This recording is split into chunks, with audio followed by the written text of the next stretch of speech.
नमस्कार दोस्तों, आइए सुनते हैं आज की रोचक कहानी दोस्त को सिखाया सबक। आगरा में एक मारवाड़ी सेठ रहता था। एक बार उसके लच्छुमल नाम के एक दोस्त ने उससे 100 स्वर्ण मुद्राएं उधार ली हुई थी, लेकिन वह उन्हें लौटाने का नाम ही नहीं ले रहा था। जब भी सेठ अपना धन मांगने के लिए उसके घर पहुंचता, वह पिछले दरवाजे से बाहर निकल जाता। उसकी पत्नी सेठ से कह देती कि उसका पति घर पर नहीं है। सेठ ने कई बार उससे मिलने की कोशिश की, लेकिन हर बार वह नाकाम रहा।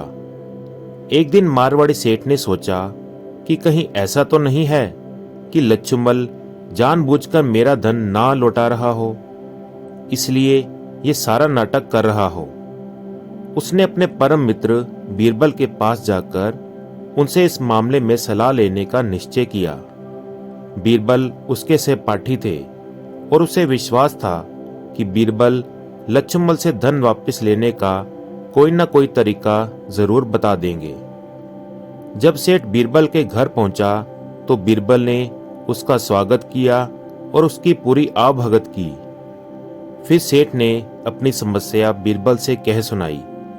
बीरबल ने उसकी समस्या पर विचार किया और फिर उसे एक रास्ता सुझाया। वह उपाय सुनकर सेठ बहुत खुश हुआ। उसे विश्वास था कि उस योजना पर काम करके उसे अपना धन दोबारा प्राप्त हो जाएगा। बीरबल के बताए उपाय पर अमल करने के लिए सबसे पहले मारवाड़ी सेठ ने लच्छुमल की दिनचर्या के बारे में पता लगाया। उसे पता चला कि वह सुबह सुबह एक ग्वाले के घर से दूध लेने खुद जाता है। अगले दिन सेठ रास्ते में एक पेड़ के पीछे खड़ा होकर लच्छुमल के उस मार्ग पर आने का इंतजार करने लगा। जैसे ही लच्छुमल उधर से गुजरा, मारवाड़ी सेठ पेड़ के पीछे से निकलकर उसके सामने आ गया। सेठ को अचानक अपने सामने देखकर लच्छुमल हक्का बक्का रह गया और उसके मुंह से निकला, सेठ तुम? हाँ लच्छुमल, कहाँ रहते हो यार? बहुत दिन हो गए तुमसे मिले हुए। अच्छा हुआ आज मुलाकात हो गई। मारवाड़ी सेठ हंसता हुआ बोला। सही कहते हो सेठ। लच्छुमल बड़ी मुश्किल से इतना ही बोल पाया था। आओ चलो जरा पास के बगीचे में कुछ देर टहलते हैं, सेठ जी ने उससे कहा। भला लच्छुमल सेठ की बात मानने से मना कैसे कर सकता था। वह तुरंत सेठ के साथ चल दिया। सेठ अपने दोस्त को साथ लेकर उस बगीचे की ओर चल पड़ा। वे दोनों अभी थोड़ी ही दूर गए थे कि तभी उनके सामने एक लुटेरा पेड़ से कूदकर उनके सामने आ गया और उन्हें चाकू दिखाता हुआ बोला, बोलो माल दोगे या मौत लोगे? अगर जिंदगी चाहते हो तो जो कुछ भी तुम्हारे पास है चुपचाप मेरे हवाले कर दो। डाकू को देखकर सेठ और लच्छुमल दोनों की हालत खराब हो रही थी।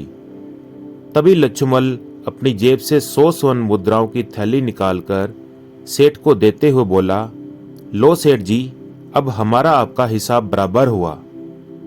सेठ ने तुरंत लच्छुमल से वे स्वर्ण मुद्राएं ले ली और 2 स्वर्ण मुद्राएं उस लुटेरे को देते हुए बोला, ये लो भाई तुम्हारा इनाम।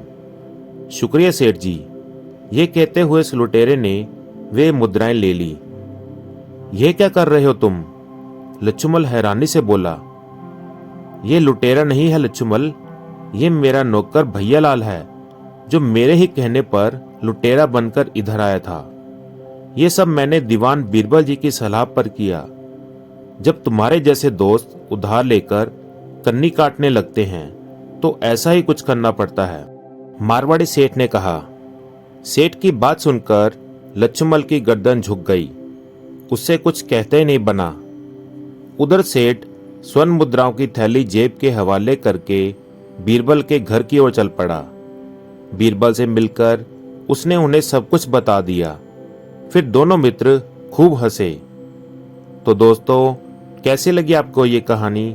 प्लीज कमेंट करके जरूर बताएं और इसी प्रकार की अच्छी अच्छी और सुंदर कहानियां सुनने के लिए चैनल को फॉलो करना और सब्सक्राइब करना ना भूलें। धन्यवाद। जय श्री कृष्णा।